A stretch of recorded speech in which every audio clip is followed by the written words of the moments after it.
kaya lang naman ako umalis ka namin dito. Kasi parang, nagkaroon kami ng issue. But it's not like before na wala. Wala ako, nasa ako. Sabi ko kasi sa mga intriga. So kaya lang yun lang, lang din sa ito umalis ka. Pero, sumanan doon. Nanay pa. Siya pa yung... Ikaw lang kaya mo yan.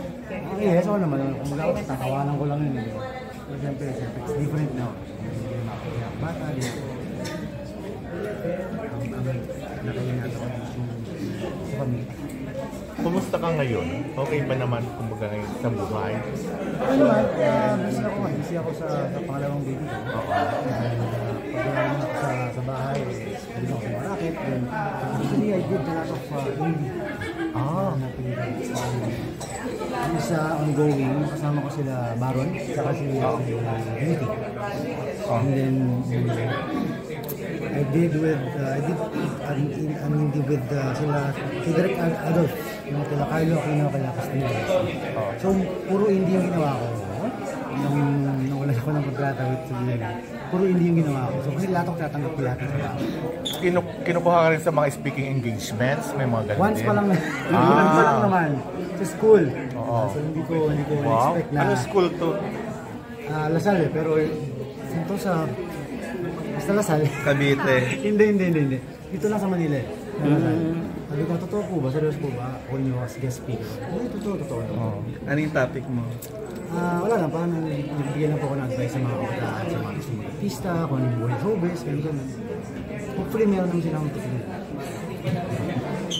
Mark, ano mamimiss mo kay Manay Lolit? Ay, siyempre yung walang prenong bibig nila.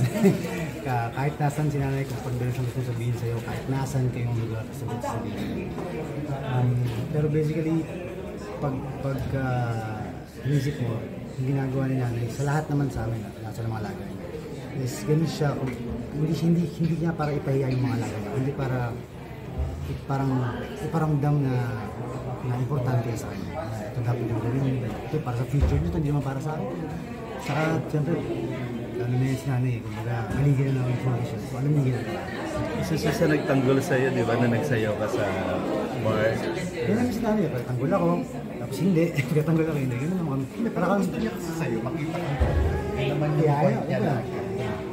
Siyempre, si nanay, may mga, alam mo yun, para magulang. Gusto na magulang sa'yo, maging okay ka for your future. Yung anak naman, siyempre hindi niya naman na-explain ko sa nanay na, Nay, okay ako, ito yung gusto ko.